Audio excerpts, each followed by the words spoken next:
My name's Colin Green. We'll be bringing you all the action from the Ryan McBride Brandywell Stadium, myself and Kevin Derry. So Derry City make one change to the side, beaten by Shamrock Rovers last weekend. Cameron McJanet comes back into the squad after treatment following a niggling injury. Danny Lafferty drops to the bench. Dundalk, we can take a look at their side as well. Stephen O'Donnell making one change to the side that beat Bohemians 3-1 last week. Of course, Dundalk were 1-0 down in that game, but came back and fairly beat them. Paul Doyle enters the starting 11, making way for Joe Adams, who drops to the bench. So we expect Nathan Shepherd and nets with a back four, three in the middle, two wingers, Dan Keeling, Stephen Bradley, with Pat Hubin on 9 goals this season, leading the line for the Lilywhites. Ronan Boyce slips, allowing Dara Leahy on the overlap. Leahy with a left-footed cross into the Derry box. It's going to be headed away eventually by Patching, only as far as Doyle. Doyle has got Bone. Sam Bone does really well. Picks out Hubin. Benson. On the Benson, Robbie Benson with a super strike into the bottom left-hand corner to open the scoring in the 10th minute. Derry City 0, Dundalk 1. Robbie Benson with a wonder strike to the right-hand side of Brian Maher's goal. I think what you notice, Colin, in both teams here, how comfortable every man is. You see the centre half, Sam Bone, stepping in there and just playing a pass to Robbie Benson. I think every player in that pitch is more than happy to receive the ball in tight areas, and as you see there, it's a fantastic goal. He receives it with a man touched tight, he gets away from him and he lets one go into the far corner. No chance from Brian Maher. Comes right out to the edge of his 18-yard box and immediately releases Brandon Kavanagh down this left channel. Excellent play, Kavanagh does Brandon. really well. They step away from the challenge of Doyle and then finds Jamie McGonigal in the process. McGonigal steps away from Bone. McGonigal back into the Joe Thompson's area. Thompson gets a foot to it. He just couldn't quite get the laces behind it there, Kevin, but Shepherd gets down and prevents the goal. The score remains Derry City 0, Dundalk 1.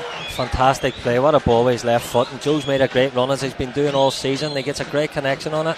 Keeper's just tapped it round the post, but much better from Derry, far faster, far counter-attack, getting after Dundalk and really creating a great chance. Or Doyle, I should say, is going to talk himself onto a booking if he keeps that up. Derry get things back underway. Shane McElhinney spotted the run of Ronan Boyce. Boyce can wrap his right foot around it, gets it back into the box. Joe Thompson with an overhead kick. Fantastic. Audacious from the Glaswegian there, but a great save from Shepherd in the end up. Probably the best attack Derry have had so far. It's a fantastic effort from Joe. Lovely ball from Shane McElhinney again. Ronan Boyce finds himself high as and wide as this time. Drops a lovely wee ball on. Joe makes a great connection with a right-footed overhead volley. Today for me, Matty Smith and James Akintunde, who are really good one-on-one players, so they need to get them on the actions a wee bit more. A goal here would certainly change the dynamic of the last 15 or 16 minutes, I would say, as Brandon Kavanagh and Walt Patching both standing over this. Their delivery hasn't been great so far tonight. Kavanagh lofts it on, and Akintunde with a flighted header brings the game back into play for Derry City. He just waited and waited. The commentator's cursor was slitting the guys for their delivery of their crosses tonight. That was a pitch perfect cross, and James Akintunde just peeled away from his man. There's a bit of afters between Robbie Benson and Joe Thompson. Derry are looking to get things back underway very quickly, but certainly James Akintunde, the super sub, come on, Kevin. Yeah, I think when we're saying that, it's a lovely flighted ball.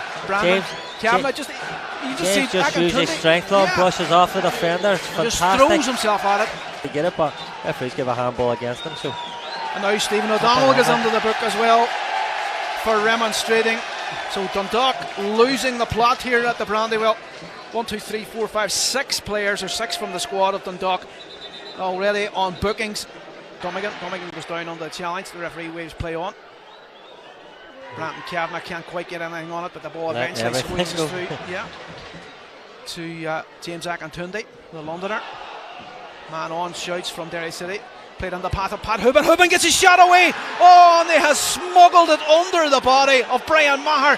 So Derry City, for all their possession since they equalised, now see themselves fall behind to a Pat Hubin goal. I think that's his 10th of the season, Kevin.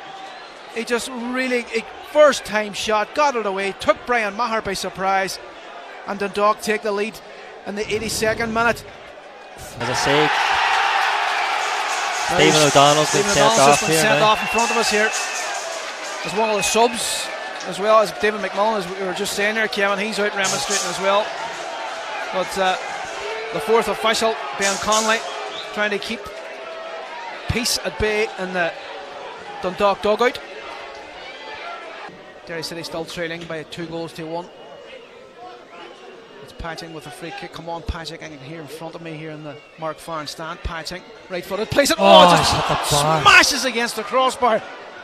And Dundalk can live in another moment or so as Joe Thompson then trying to latch on to a flighted volley.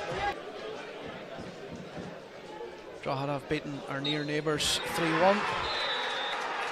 And there it is. Tonight's referee brings proceedings to a close. It's finished at the Brandywell. Derry City 1, Dundalk 2. Well, it was a really important result, an important step for us in the development process of the team.